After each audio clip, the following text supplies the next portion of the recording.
The first sound I remember is metal, thin, mean metal, singing against bone every time the dog tried to move. It was dusk, the kind of blue that makes everything look like a memory, and the wheat behind the irrigation ditch breathed in long, dusty sighs. I saw him when my headlamp slid over the tangled brush, a shape that wasn't a shape at all until it flinched. Two eyes, amber and bewildered, caught light and held it like a promise they didn't trust. He didn't bark. Dogs bark when they believe someone can hear them. This one had run out of that kind of hope. The trap clamped his front leg where the fur darkened from dirt and dried blood. Each tremor sent a ripple up his shoulder, a small shudder he couldn't hide. I killed the engine in silence, fell too fast, heavy as a secret.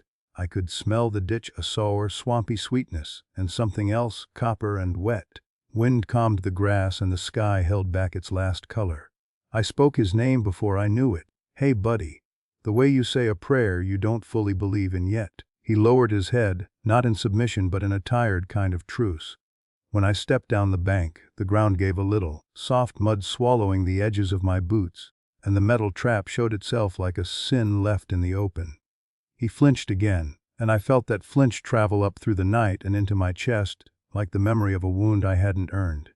Show your love, hit like, share, and subscribe for more. The road that night felt endless, curling between the sleeping fields like a ribbon of fading breath. I hadn't planned to be there. I never do on nights like that. But something in me needed the quiet, the kind of silence that belongs to forgotten places. The wheat swayed against the wind, whispering to itself, and the air smelled of rust and rain. I drove slower than usual, letting the headlights carve tunnels through the dark. Maybe I was running from something or toward something I couldn't name. Then I saw him. At first, I thought it was a pile of branches, tangled and still. But then it moved, a slow, deliberate shift, like pain had decided to breathe. My headlights caught two eyes, gold against the gray of the ditch, glowing with the desperate stillness of something that has almost given up. My chest tightened before my mind caught up. I killed the engine, and the silence that followed was too sudden, the kind that lets you hear your own heart struggle to believe what it's seeing. The air outside was cold enough to bite. The gravel crunched under my boots, and each step forward felt heavier than it should. When I reached the edge of the ditch, I finally saw the full cruelty of it. A dog, thin and trembling, caught in a steel trap. The metal had bitten so deep into his leg that fur had turned to mud and blood. He was panting, not from struggle anymore, but from exhaustion, the kind that eats the will to live one shallow breath at a time. He didn't bark. He didn't growl. He just watched me, eyes dull but not empty. I could feel the question in them. "Are you another kind of pain?" "Hey, buddy," I said softly, my voice shaking against the night. "Easy. I'm not here to hurt you." The wind carried the smell of iron, old blood and rust. Somewhere water dripped from the weeds into the ditch, slow and rhythmic. I knelt down, my jeans soaking in the cold mud. The trap was an old hunter's kind, illegal here, the kind that promised pain but not death. It was a cruel promise, and this poor thing had been keeping it far too long. The chain was anchored into the soil with a nail thick as my finger. Whoever had set it had done it with purpose. I looked back toward my truck, its orange hazard lights blinking like a faint pulse in the dark. The world around us was quiet, too quiet. The dog shifted, his body tense but not fighting. Maybe he knew struggle was useless. Maybe he was waiting to see if I was mercy or the end. I took off my jacket and slid it toward him slowly. His eyes followed it, head twitching once in suspicion, then stopping. He let it touch his side. That was enough. That was trust, or maybe surrender. But either way it was a beginning. I studied the trap under my flashlight, the kind with spring jaws you could only open with leverage. I had nothing fancy on me, just the crowbar I used at work and a towel from the truck bed. My hands trembled when I picked up the crowbar. It wasn't fear of the dog, it was fear of failing again. I'd lost a dog once, Marnie, 3 winters ago. She'd chased something into the ice on our old pond, and by the time I reached her, the ice had already taken her in. I had nightmares for weeks, not of her drowning, but of how I froze on the shore helpless. Since then, I had promised myself I wouldn't get close to anything that could die in my arms again. But promises like that always collapse under the weight of compassion. The dog whimpered once, low, like he didn't want to disturb the world. I took that sound as permission. "Okay," I whispered. "Let's get you out of here." The trap's metal teeth were slick with mud. I wedged the crowbar into the hinge, used the towel to keep it from slipping, and pressed down hard. The steel groaned, a cry sharp enough to make my stomach twist. The dog flinched but didn't pull away. I could feel the cold in my bones, the kind that numbs pain but not guilt. My arms shook as I pushed again, veins standing out like cables. "Come on," I gritted through my teeth. "Come on, damn you." The jaws opened half an inch, then another. He whimpered, and I felt his body press against the ground. The way something does when it's too tired to resist hope. I leaned with all my weight. The trap finally released, the sound sharp and final, like the breaking of a curse. He was free.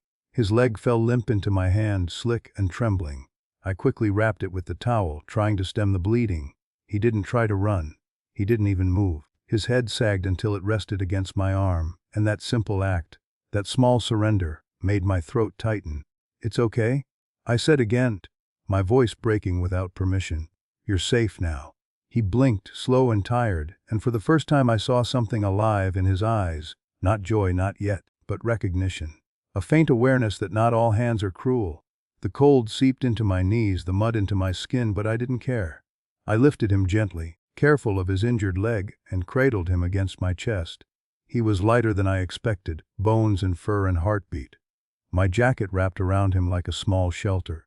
His breath brushed my neck, warm and shallow. When I climbed back up the ditch, the wind picked up, scattering dust into the beam of my headlights. It looked like ash. I opened the truck door with one hand, the other holding him tight.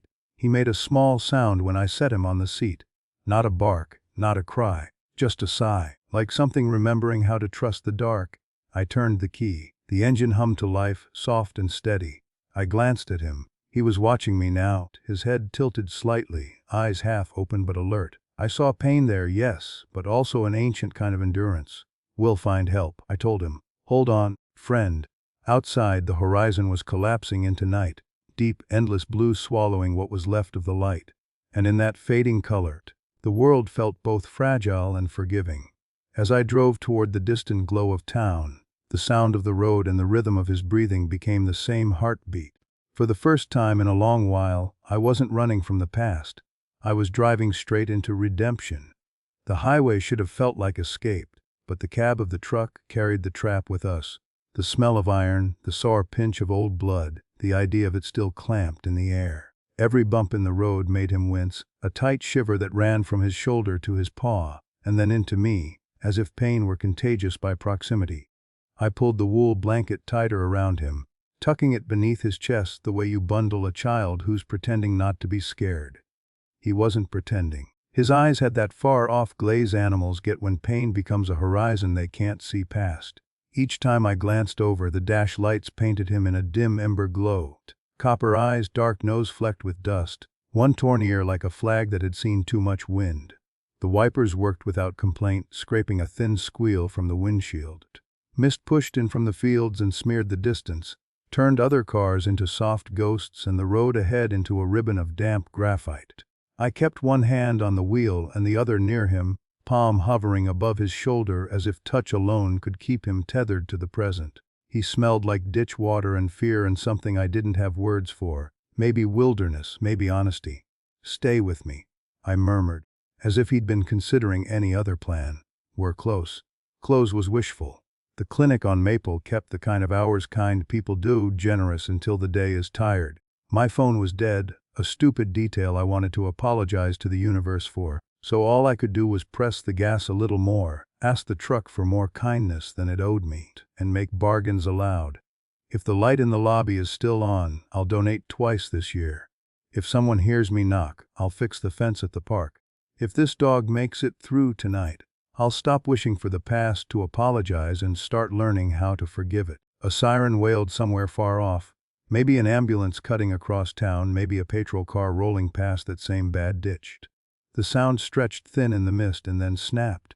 He lifted his head at it, ears pricking as far as their damage allowed, and I felt the smallest thread of alertness tug through him. "It's okay," I said, which is the oldest and clumsiest prayer we have.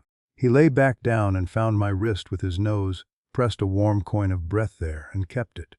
Some part of me broke and recomposed in the space of that breath. At the four-way stop by the shuttered feed store, a coyote darted across the road, just a streak of wet fur and jointed grace, and my foot jerked to the brake before my mind thought to. The truck shuddered. He jolted, cried out once, and my apology came too loud and too late. "I'm sorry, buddy. I'm sorry." The coyote vanished into cattails as if he'd been invented for that one scare and then retired. The smell of hot engine and damp night flowed into the cabin, and I realized I was shaking. Not a dramatic tremble, just a fine, private vibration like the after-ringing of a bell. I turned onto Maple and saw the clinic's sign standing at the corner, the painted paw print dark with dew. The building itself crouched low among maples, their leaves black against the sky. A single rectangle of yellow burned in the back, not the lobby, the surgery light, maybe, or a tech forgetting to flip a switch before locking up. Hope is half logic and half superstition. I let both halves do what they wanted. I pulled into the gravel lot and killed the engine. The sudden quiet pressed its face to the windows. "Hang on," I whispered, more for me than him. I stepped out into air that carried the metal taste of coming rain. The clinic door was locked. Of course it was. Through the glass, the reception desk glowed like an abandoned stage set, pens in their little cup, a jar of dog biscuits with a bone-shaped label, Pseudos DI, some text joke, and a tower of forms no one wanted to fill out. I knocked anyway, the sound flat and embarrassed. Then I walked to the side entrance and knocked again, this time with the heel of my fist. A shape moved in the back, a pause. Shoes approached, not fast but not indifferent either. The side door opened to a woman with tired eyes, and the kind of cardigan that looks like it has hugged a lot of grief on a lot of Tuesdays. "We're closed," she said, and then she saw the blood on my hands, the bundle on the front seat, the halo of breath fogging the passenger window. "Oh," she said differently. "Bring him." She didn't ask for the story at the door. Good people save questions for after the bleeding. Inside, the clinic smelled like antiseptic and fur, the strange comfort of both cleanliness and the lives that passed through it. The woman, her name tag said Mern Vet Tech, whistled softly, not to the dog but to the night, as if calling courage by its nickname. She guided me to a room with the kind of metal table that always looks colder than it is. "Lift him here," she said, and when I did he didn't fight, just let gravity borrow him for a minute. "Caught in a trap?" she asked, taking scissors to the towel with fast, careful hands. "Yeah, out by the canal road," I said, and the way her mouth tightened told me that Rode had seen this sort of thing before. "Illegal," she said, more to herself than to me. "Doctor Sue's still here. You lucked out." She looked at me then, the way nurses do when they're measuring more than vitals, and so did he. "Doctor." Sue came in with the gentle haste of someone who doesn't waste adrenaline. Petite, hair pulled back in a practical knot, eyes bright behind fogging lenses. "What's our boy got?" she said, hands already gloving, voice like a thread you could step onto. She didn't coo, didn't dramatize, she narrated kindness the way pilots narrate weather. "Trap crush, forepaw. Good perfusion, see the capillary refill. Will sedate, irrigate, debride. X-ray to rule out microfracture. You with me?" I nodded. The dog, our boy now, temporarily communal, watched her with the wide calm of the defeated. Marin slid a catheter and hung a bag, the saline drip beginning its soft arithmetic. Dr. Sue administered a sedative and his body softened in increments, muscle by muscle, like doors unlocking down a hallway. His head found the crook of my elbow, then slid free, then rested against the towel. I wanted to save that exact weight in my bones. "Name?" Marin asked, poised above a form. I almost said, "Just Stray."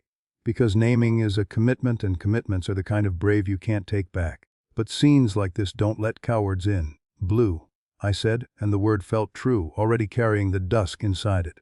"Blue it is," she said, writing it like a small ceremony. "You can stay if you want."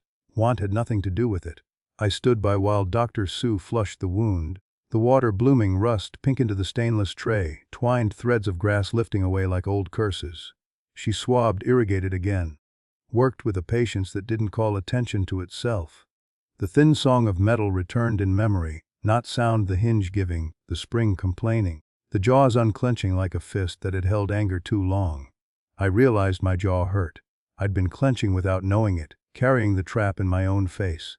"Good news," Dr. Sue said at last, the two most medicinal words in the language. "No fracture on the plate. Tissue damage, yes. Infection beginning, yes. But with antibiotics, pain management, rest. He should keep the limb functionally. You did right and you did it in time. In time. The two words fell into me and found the cold corners. I nodded and then, without warning, the past came for me. The pond, the cracking ice, the useless shout that still lived in my throat. I didn't last time, I said, voice smaller than I meant it to be. I didn't get there in time. Daughter. Asu's eyes flicked up, brief and steady. You did tonight, she said, and it wasn't a pat on the head. It was a pin driven into a map that had needed a destination. Marin placed a hand on my shoulder, not sympathy, contact. The kind that says believe the present tense. They wrapped Blue's leg in a clean dressing that smelled like hope disguised as iodine. He slept with his tongue peeking out just enough to make him look foolish, which was a mercy. Beautiful things deserve to look foolish sometimes, proof they're mortal, and so are we. Marin fitted a soft cone, not much larger than a lampshade, and tucked the blanket around him again. The sort of tuck you give to someone whose comfort feels like the only job left in the world. Paperwork arrived, as it always does to turn miracles back into invoices. We have a fund, Marin said when she saw me blanch at the estimate. People give all year for nights like this.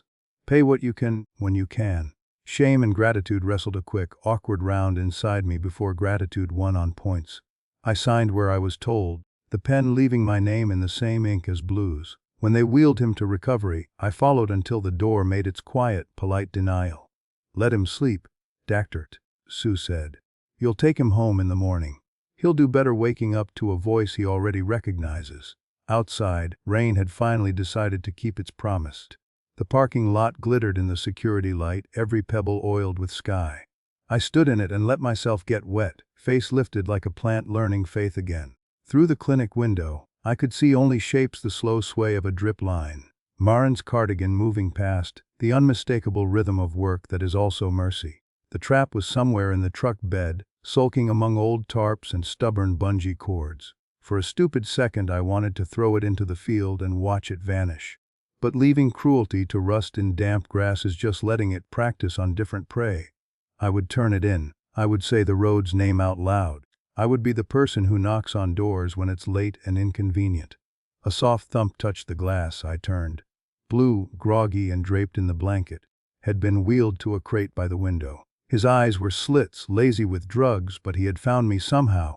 The shape of me, the steam of me, the stubborn hope of me, and his tail tapped once against the crate's wall. Tap, the smallest metronome. Proof of life enough to buy the night another hour of peace. You're okay, I whispered through the rain, and this time in the soft glow of the clinic, with the thin song of metal traded for the steady drip of a hanging bag and the hushed choreography of kind hands. The words felt less like a promise and more like a fact. The smell of iodine stayed with me long after the door clicked shut behind the vet. I sat in the cab and watched the clinic light tremble in the rain. Felt the damp cuffs of my sleeves leach cold into my wrists. Blue was inside, sedated, stitched and bandaged, his heartbeat a quiet metronome somewhere I couldn't reach. For the first time all night, I had nothing to do with my hands except hold the steering wheel and wait for the dark to thin. When dawn finally seeped through the clouds, it wasn't the clean gold kind you see in photographs. It was a weary gray that looked as if the sky itself hadn't slept. The door opened, and Maureen stepped out, her cardigan darkened by rain. She waved me in with a small tired smile, the kind people use when they're afraid good news will break if spoken too loud. He's awake, she said, groggy but fighting.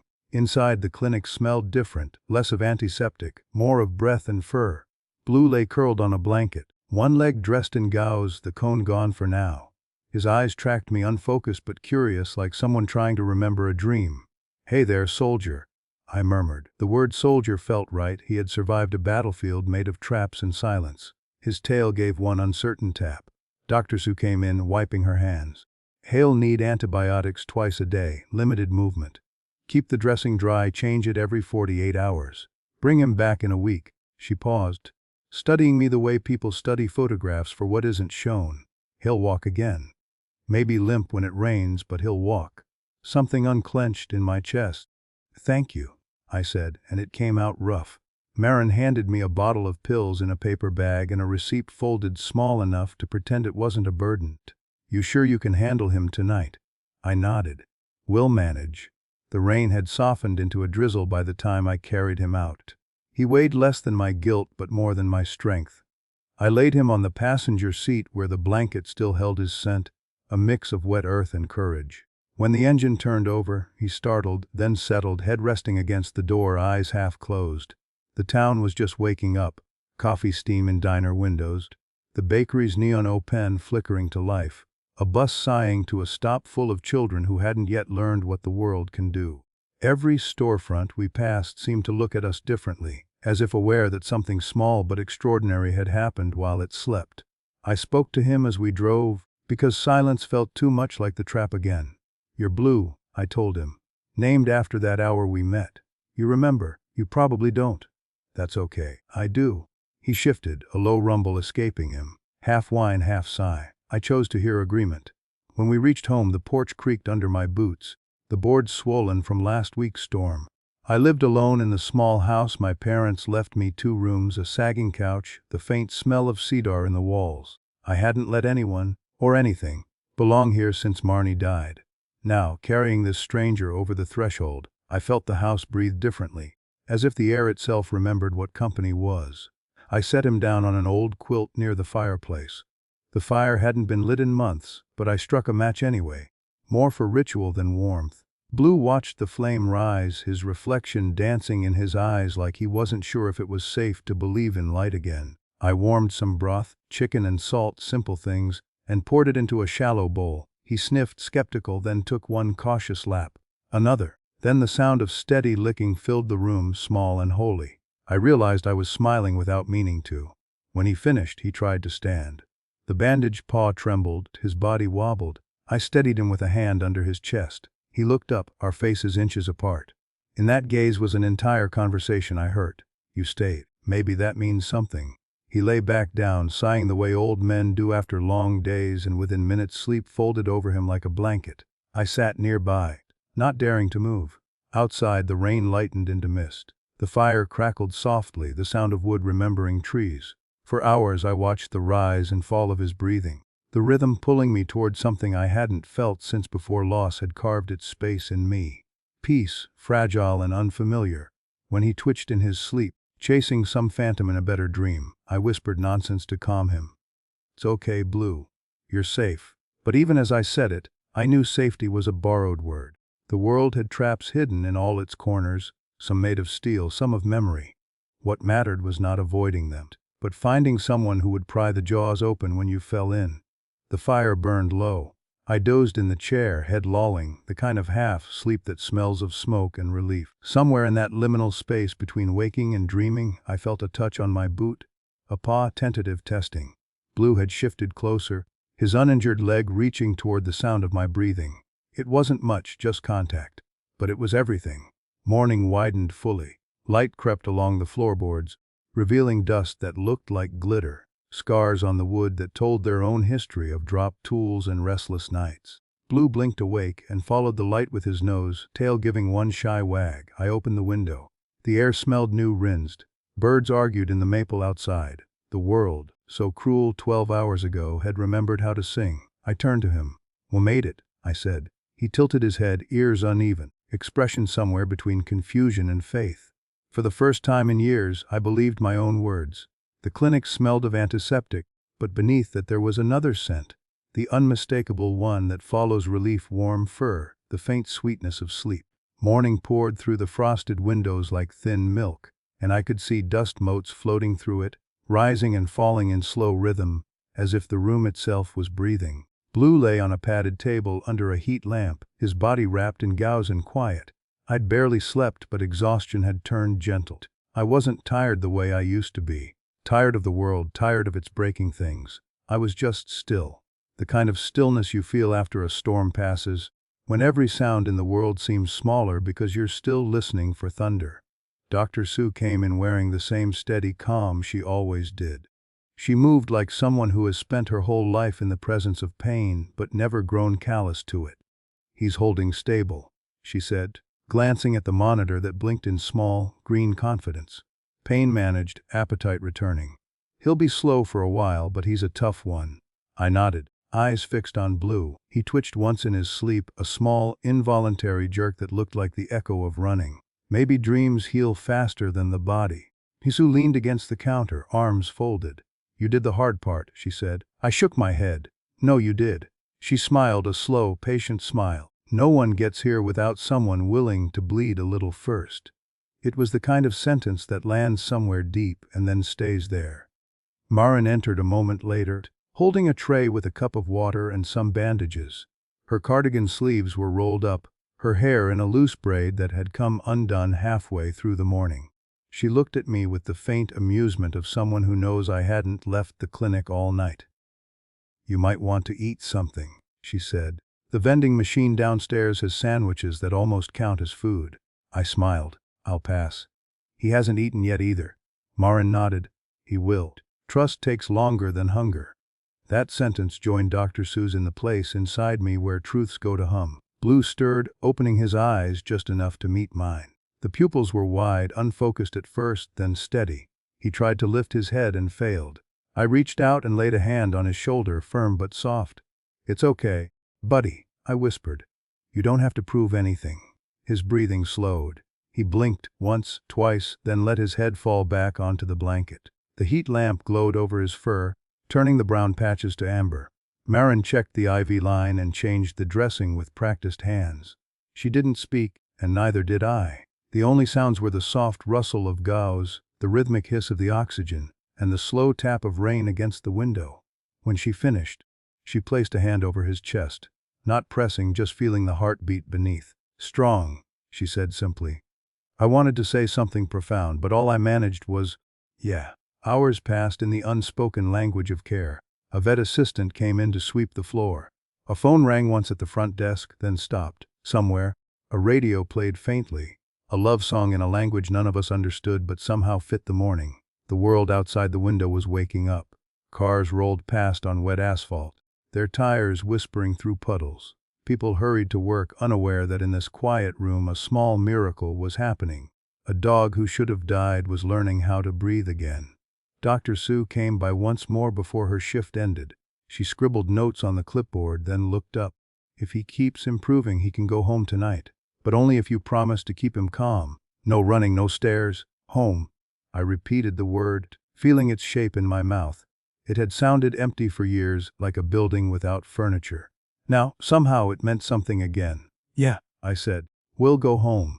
When the day stretched into late afternoon, Marin brought in a small bowl of boiled chicken and rice. Blue sniffed it, cautious. She crouched beside him, dipping her fingers into the food and offering it like a secret. Come on, boy, she whispered. This part's easy. It wasn't. He hesitated for a long time, eyes darting between her hand and the corner of the room, where the shadows pooled like a threat. Then slowly he leaned forward and took a single bite. Marin smiled. Good boy, she murmured, and there was something almost reverent in the way she said it. I didn't realize until then that my hands were shaking. I pressed them together, hard until the trembling stopped. Watching him eat even a little felt like watching a sunrise after weeks of gray skies, an event both ordinary and divine. When evening came, they helped me carry him out. The rain had stopped, but the pavement still glistened, reflecting the streetlights like 1,000 tiny stars. Blue's head rested against my shoulder as I lifted him into the truck, his breath warm against my neck. Marin tucked a small note into the bag with his medication. Cal, if you need anything, she said, even if it's just to talk. Thank you, I said, and meant it in ways I couldn't fit into words. Doctor. Osu gave one final nod, her eyes soft but certain. You both did something good tonight. Don't forget that. The drive home felt shorter this time. The road wasn't haunted anymore. It was just a road, lined with streetlights, leading somewhere that finally felt worth returning to. Blue watched through the window, ears twitching at every sound. When I looked over, he wasn't just surviving anymore, he was seeing. As we turned onto the gravel path leading to the house, he gave a small sigh, almost content. I reached over and touched his paw gently. Welcome home, Blue, I whispered. The moon was rising, full and pale, caught in the branches of the trees. Inside the truck for the first time, there was no smell of fear, just warmth. Just us. And in that quiet, I realized something that felt both heavy and light at once. Sometimes rescue isn't about pulling someone out of a trap. Sometimes, it's about finding the part of yourself that got trapped with them, and walking it back into the light. The house smelled like rain and wood smoke again. It had been too long since it smelled like anything alive. I laid Blue down on the old quilt by the fireplace, his bandaged paw resting gently on a folded towel. The fire whispered up from the logs, painting the room in amber light. He blinked at it, curious but calmed, his eyes tracing every flicker as though trying to remember what warmth meant. I sat a few feet away, elbows on my knees, and just watched him breathe. That simple rise and fall of his ribs had become the clock by which I measured time. Outside, the rain finally surrendered to silence, leaving the world damp and waiting. Inside, every sound, the crackle of the fire, the ticking of the wall clock, the occasional drip from the eaves, felt like proof that life was still working somewhere. He'd slept most of the drive, but now, under this light, he seemed more awake, as if the quiet itself had stitched him back together. When he looked up at me, there was something new in his gaze. Not trust, not yet, but curiosity. That was enough. Curiosity meant he hadn't given up on the world entirely. "Blue," I said softly, testing the word in the air. It felt small but right, the color of the hour we met, the space between night and morning where light and shadow shake hands. I didn't know why I said it again, but I did. "Blue." His ears twitched. Then he blinked, slow, deliberate, as though, in some quiet corner of his mind, he accepted it. The name settled over him like a thin blanket. From that moment, the stray in the trap was gone. What lay in front of me was Blue, a being with a story, not just a wound. I moved closer, slow enough not to scare him. He didn't flinch this time when my hand brushed his side. His fur was coarse under my fingers, still damp, still smelling faintly of iron and medicine. But beneath that, I could feel the faint vibration of a heartbeat steadying itself. "You made it," I whispered. "You really made it?" He let out a sigh so deep and heavy it sounded like he was exhaling weeks of pain. His eyes half closed, and for the first time, he let his body relax completely. The kind of surrender that isn't defeat, just the trust that maybe rest won't be punished anymore. I reached for the bowl of water beside him. He lifted his head weakly, sniffed, then drank, slow, cautious laps that made tiny ripples in the light. The sound of it filled the silence with something sacred. After a while, he stopped and rested his chin on the edge of the bowl, eyes closing again. The house felt different now. It had been years since I'd felt another heartbeat in it that wasn't my own. The couch sagged in the same old places. The curtains still held the smell of last winter's fire, but somehow the air itself felt renewed. Like grief had finally been asked to step outside and catch its breath. When I stood, Blue's head lifted, following my movement. His body tensed, not with fear but with awareness. I realized how much stillness he'd learned from survival. Every move mattered when pain could follow. I knelt beside him again and said, "It's okay, I'm just getting food." In the kitchen, I opened a can of boiled chicken, mixed it with rice, and brought it back on a small plate. Blue sniffed it, wary but tempted. I waited, saying nothing, just letting him decide. After a moment, he inched forward and took a small bite. The first real meal he'd had in who knows how long. He chewed slowly, his eyes darting to me every few seconds, as if to make sure I wasn't going to take it away. "You're safe here?" I murmured. "No one's going to hurt you." The words felt fragile in my mouth, but true. He finished half the plate, then stopped, licking his nose and lying back down. I pulled the blanket closer around him, careful of the bandage. The fire crackled, a soft applause for small victories. As the night deepened, I found myself talking, to him, to the walls, maybe to myself, about Marnie, about the winters that felt longer than they should have, about how sometimes saving something doesn't fix what's broken in you, but it helps you understand how to live with the cracks. Blue didn't move, but every few minutes his ear twitched, and I pretended he was listening. Hours passed like this, two souls orbiting each other in cautious silence. At some point, I dozed off in the armchair, the blanket half over my knees. When I woke, the fire had dimmed to embers. The first light of dawn leaked through the window, cold and silver. And there he was, closer than before. Blue had shifted in the night until his head rested near my boots, his breathing soft, his body curved toward mine.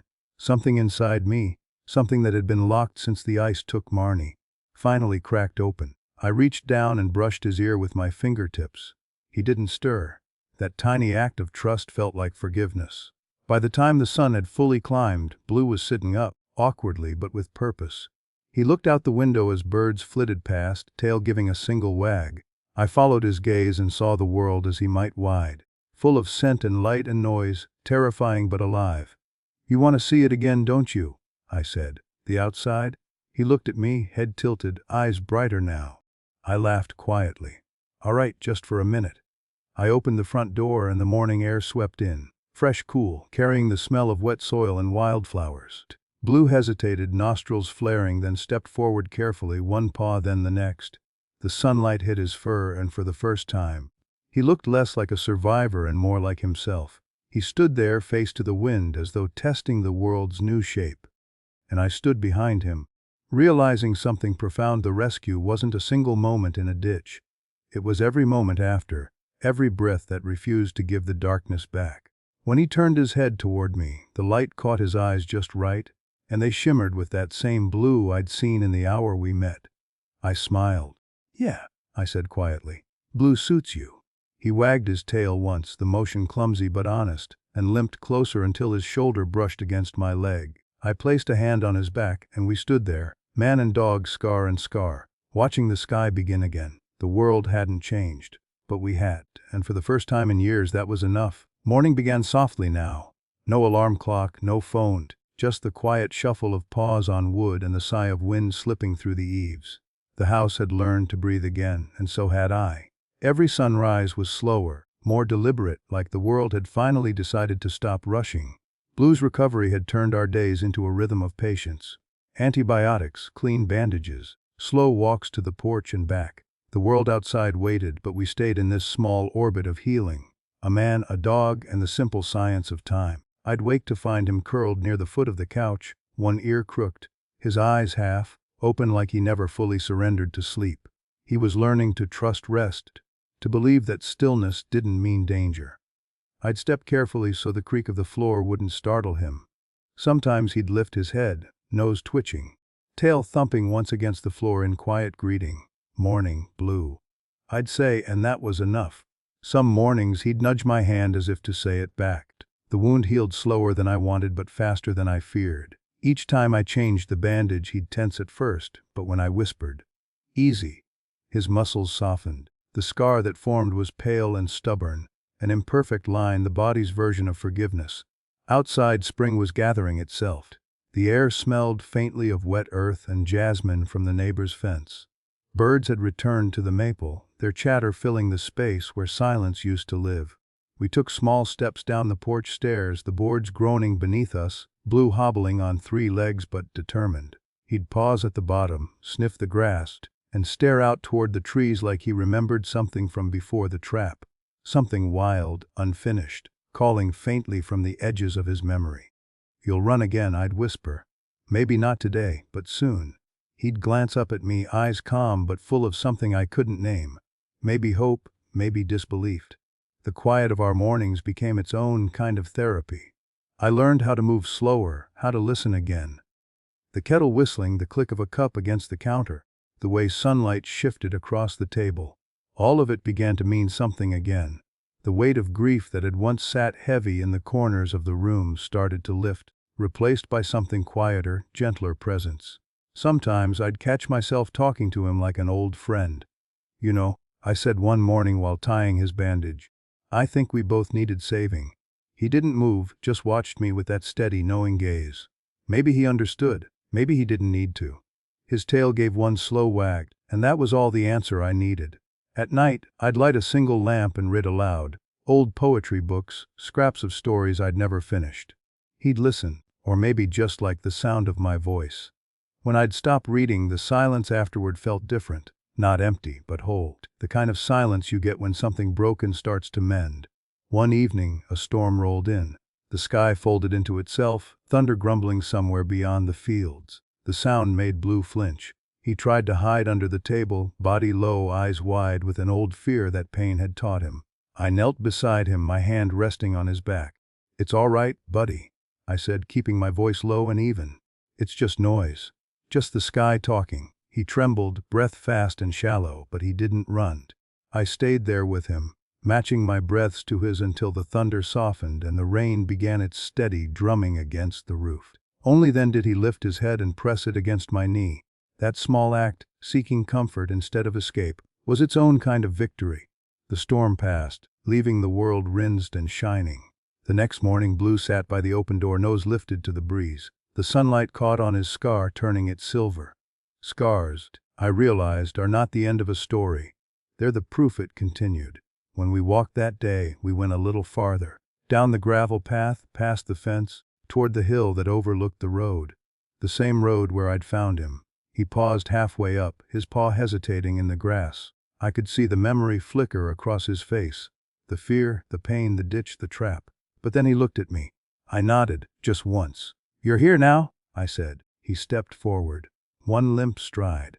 Then another. At the top of the hill we stood together and looked out at the wide stretch of land. The trap was gone, rusting in some evidence bin downtown, but its echo lived in both of us.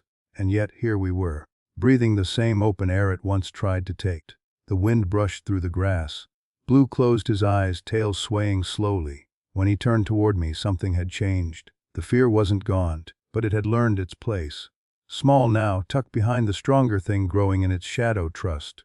That night, he didn't sleep by the door. He slept closer, his head resting near the foot of my chair. Every so often, I'd feel him shift in his dreams, paws twitching, maybe running across some imagined field free of trap, free of ache. I hoped the dream stayed with him. Before I went to bed, I whispered to him, not sure if I was speaking to him or myself. Healing isn't a straight line, Blue, it's a loop. You'll stumble, then stand, then stumble again. But you'll keep going. So will I. He stirred, tail brushing the floor once, as if agreeing. Outside, the first light of dawn began to climb the horizon, washing the sky in pale gold. Inside, the fire had gone out, but the air was still warm. I looked down at Blue, his chest rising slow and steady, and for the first time in years, I didn't feel the need to count what I'd lost. I had enough right here, a wounded dog, a second chance, and the weight of quiet mornings that no longer felt heavy, only real. The morning light came through the curtains like spilled honey, slow, golden and forgiving. Blue was already awake when I opened my eyes, sitting by the door as if he'd been waiting for it to learn how to open on its own. The air was cool, the kind that still smelled of wet earth after last night's rain. For a long moment, I watched him from where I sat, his head tilted toward the handle, his tail motionless. He wasn't asking to go out yet, he was studying it. The door, that wooden divide between danger and the unknown. It struck me how simple things carry weight when fear lives inside them. A door isn't just a door when it's the last thing you saw before being hurt. It's a test, a question. Can I trust what comes after this? I got up slowly, rubbing sleep from my eyes. "You thinking about it?" I asked softly. He turned his head, ears perked but cautious. I smiled and walked toward him, the floorboards sighing under my feet. "We can try," I whispered. "But only if you're ready." When I reached for the knob, he flinched. Not backward, but sideways, just enough to tell me his body remembered more than he wanted it to. I froze. My hand stayed on the handle, unmoving.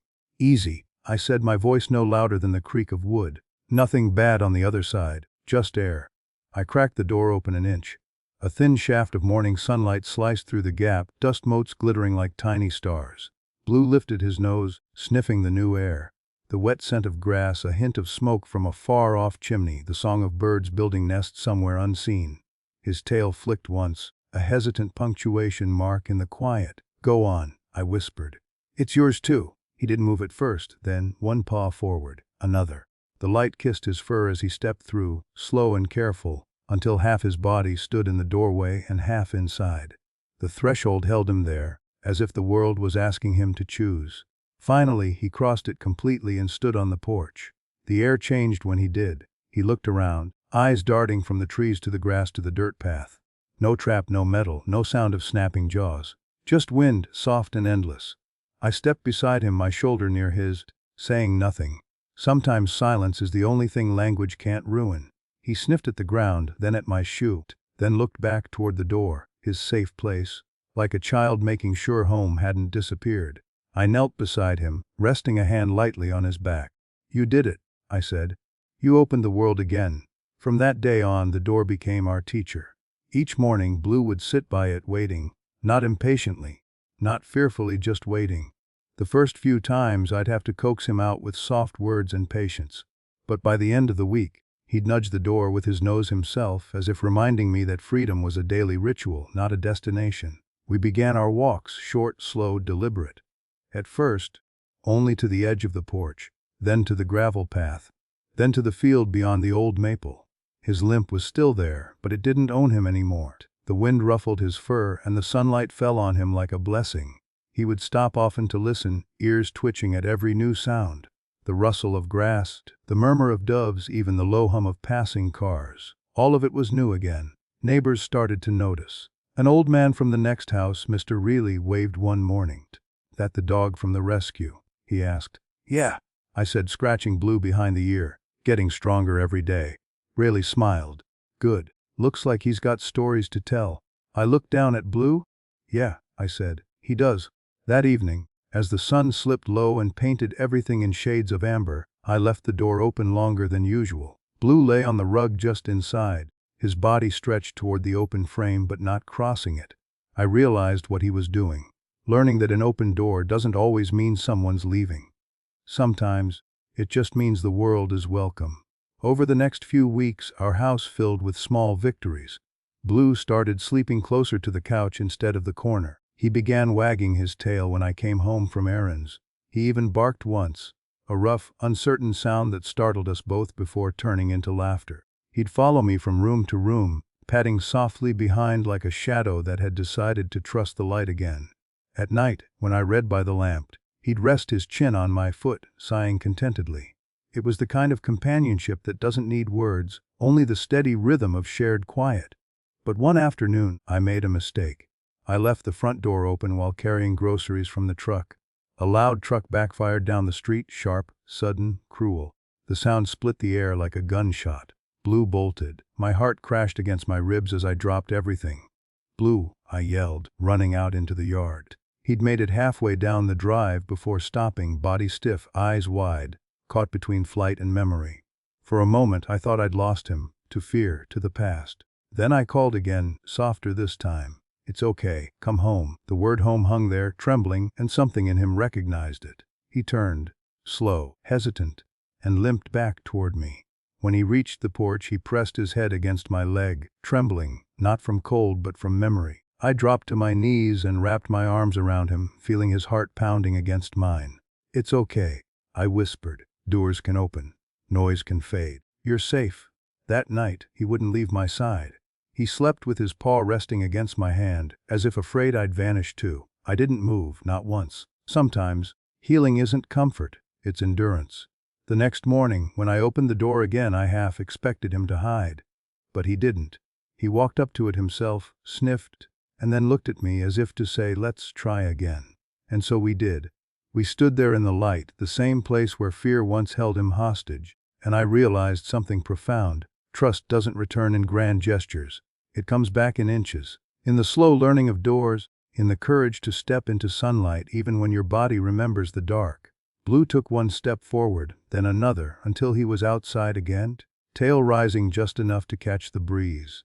I stood behind him, heart full of something I hadn't felt in years, peace that stayed. And when he turned his head, looking back at me, I realized he wasn't checking if I was still there anymore.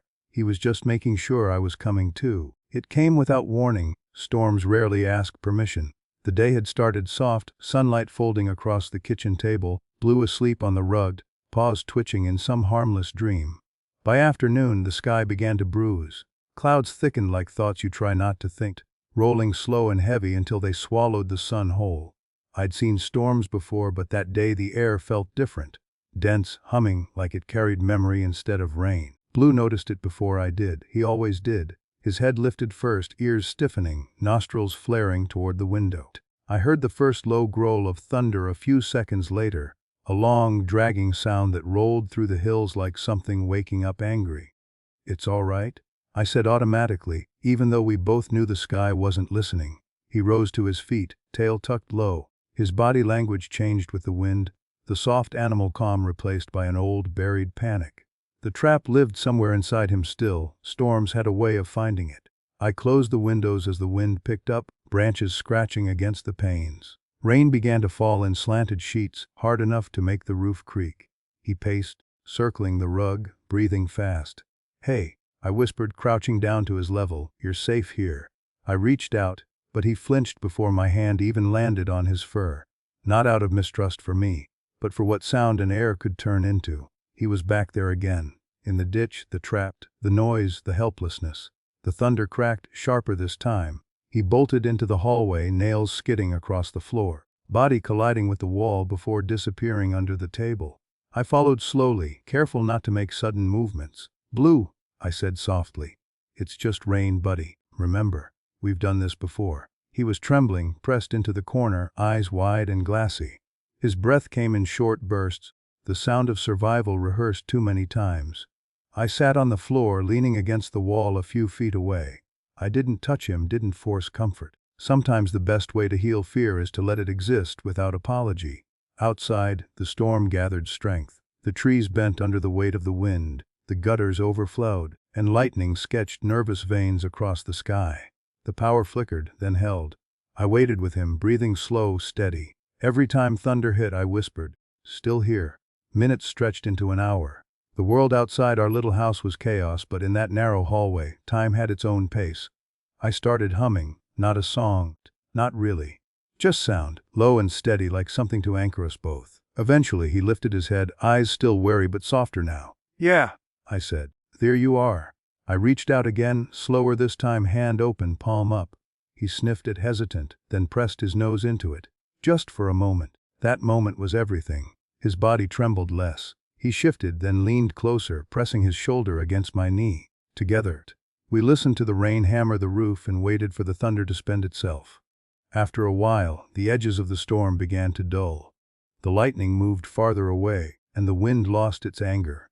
The rhythm of the rain changed. It wasn't pounding anymore, just falling. Heavy but calm. Blue lifted his head higher, ears twitching at the softened sound. His chest rose slower now, his breathing syncing with mine. "See," I whispered. "Just weather. Just noise." He blinked, then did something he hadn't done in months. He licked my hand. Once, gently, a silent apology for his fear. I felt it more as gratitude than regret. When the last thunder rolled away into distance, I stood and walked to the kitchen. The world smelled new, wet soil, pine, and ozone. The kind of smell that makes you believe in beginnings. Blue followed, slow but steady. He stopped by the open window where the rain still dripped from the roof in thin silver strands. He stuck his nose out and inhaled deeply, as if reclaiming the scent that had once scared him. "That's it," I said quietly. "You made it through." He turned toward me, tail wagging once, slow and sure. Later, as evening fell, the clouds broke apart, and a faint line of pink stretched across the horizon. The world glistened, the kind of clean you only get after destruction. I sat on the porch steps, the boards damp under my palms. Blue joined me, lying down with his head on my shoe. We watched the last drops fall from the roof, one by one, into the puddle below. Each ripple disappeared into the next. "You know," I said after a long silence, "you don't run from it anymore. That's something." He lifted his head slightly, looking at me with the kind of patience only animals seem to master. The trap had taken part of his leg, but not his will. And in his quiet endurance I saw a reflection of every time I'd hidden from my own storms, just in a different shape. For the first time since Marnie's death, I didn't feel like the house was holding its breath. The air moved freely, carrying no ghosts, only rain. Blue exhaled a long, heavy sigh, and rested his paw over my foot as if to say, "I'm still here." I smiled. "Yeah," I said softly. "We both are." The night deepened around us, stars emerging one by one through the thinning clouds. The grass shimmered with leftover rain, and the sound of crickets began. Small, fragile music, the kind that fills the empty spaces storms leave behind. Blue's eyes began to close, his breathing even. I looked at the horizon, where the last flash of lightning glowed faintly, too distant to matter now. It occurred to me that maybe storms don't come back to punish us. They come to test what we've rebuilt. The world doesn't ask if we're ready. It just rains. And when it does, all we can do is stay through the noise, through the fear, until quiet returns. That night, when I carried Blue inside, I noticed something small but certain. His paw prints on the porch, wet, steady, heading toward the door, not away from it. He'd learned that thunder didn't mean danger, and I had learned that healing wasn't about never trembling again. It was about knowing you could and still be safe. It was the kind of rain that didn't ask to fall. It demanded. Sheets of it came down in furious rhythm, swallowing the sound of everything else. The gutters overflowed, the roads turned to rivers, and the air carried that metallic taste that comes before trouble. It was the same kind of storm that once broke Blue apart, and now, somehow, it was back, not to test him, but to reveal what time had built inside him. We were in the kitchen when the sirens started. The sharp, urgent wail cut through the hum of the rain and made both of us freeze. I turned toward the window, where red lights flickered faintly through the downpour. It wasn't far, somewhere near the old canal road, the one I never drove down anymore. Blue's ears pricked. He stood, limping slightly, eyes narrowing as if he recognized the sound not as threat, but as call. My phone buzzed on the counter, and when I picked it up, the message glared in blue light. Missing child, 7-year-old boy last seen near the canal trail. The world went very still inside me, the same road, the same storm. Outside, the wind howled through the trees, bending branches like they were bowing to something bigger than themselves. Blue watched the door. His body was tense, but not in fear. Something else, something older and deeper. Instinct, purpose, not this road again. I whispered, half to him, half to myself, but he didn't look away. He gave a low sound in his throat, half whine, half growl, as if to say we have to. And I understood. Some things we aren't done with until we face them again. I grabbed my jacket, slipped my flashlight into my pocket, and opened the door. The rain slapped my face, cold and merciless. Blue stepped forward without hesitation, his fur already soaking, his limp hardly noticeable. His head stayed high, nose lifted to the storm as if it were giving him instructions I couldn't hear. We reached the truck, and he jumped in, landing with a grunt but steady. I turned the key, the engine roared alive. The tires hissed against the flooded road, and the wipers struggled to keep up. Blue sat upright, gaze fixed out the window, alert, focused. Every flash of lightning illuminated his face, scar shining faintly, eyes sharp and clear. The drive to the canal felt like driving into memory. The same road, the same curve where I had first found him, but now reversed. Then I had rescued him. Tonight, he was leading me. Half a mile down, the police had already gathered. Flashlights cut through the rain like desperate signals. I parked on the shoulder, and an officer I recognized from town. Daniels ran over, rain streaming down his hat. Kid's been missing for over an hour, he shouted over the thunder. We found his bike near the culvert, but the water's rising fast. Blue barked once, a sharp, commanding sound that made Daniels jump. I tightened my grip on his leash, though I knew it was more for me than him. This is Blue, I said quickly. He's trained. Well, not officially, but he can track. Daniels hesitated, eyes flicking from me to the dog, then nodded. Anything helps. I knelt beside Blue, rain soaking through my jeans. You ready, buddy? He looked at me, eyes fierce and alive. Then he lowered his head, nose to the ground, sniffing near the trailhead. I held out one of the child's jackets a volunteer had just brought. Muddy, small, smelling faintly of soap and rain. Blue pressed his nose into it, inhaled deeply, then let out a sound. A low, focused whine, and pulled forward. Go, I whispered, and he went. We followed the path down toward the canal, the ground soft and slick beneath us. Every few feet, he paused, sniffed, adjusted direction, then surged ahead again. The storm had turned the world into blur and noise, but Blue moved through it like a compass made of muscle and memory. His tail was rigid, his eyes burning through the rain. Anything. Daniels shouted from behind. He's got something, I yelled back. We reached the bend where the old culvert cut under the road, the same one that had nearly swallowed him once. The water was higher now, churning with debris. Blue stopped, barking sharply, then lunged toward the edge, pulling against the leash with sudden strength. Blue! I shouted, fighting to keep my footing. But he wasn't panicking. He was pointing. His ears locked forward, his stance still. I followed his gaze, and then I saw it. A small, pale hand clinging to the root of a tree, half submerged in the current. Over there! I screamed. Daniels was already moving, radio in hand. Another officer sprinted toward the bank with a rope. The boy's head bobbed once above the water, then vanished beneath it. My heart stopped. But Blue didn't wait. He yanked free of the leash and leapt into the water before I could stop him. The current caught him instantly, spinning him sideways, but he fought, paddling with raw determination, the rain flattening his ears. Blue! I shouted, useless against the roar of the storm. He reached the spot where the boy had gone under and plunged his head beneath the surface. A second passed. Then another. Then a flash of motion. Blue surfaced, jaws gripping the child's jacket collar. He kicked against the current, legs straining. The same leg that once couldn't bear his own weight, now fighting to carry another life. I splashed into the shallows, grabbing his scruff as he reached me. Together, we dragged the boy to the embankment. His face was pale, lips blue. Daniels was there in seconds, performing CPR, shouting for medics. Blue collapsed beside me, panting, soaked. Trembling, I wrapped my arms around him, rain and tears indistinguishable. "You did it," I whispered. "You did it, boy." The boy coughed, a wet, fragile sound, but alive. The medics lifted him onto a stretcher, wrapping him in blankets. Daniels turned to me, disbelief mixing with relief. "That dog," he started, then stopped, shaking his head. "That dog just saved a life." Blue looked up at me, exhausted but steady.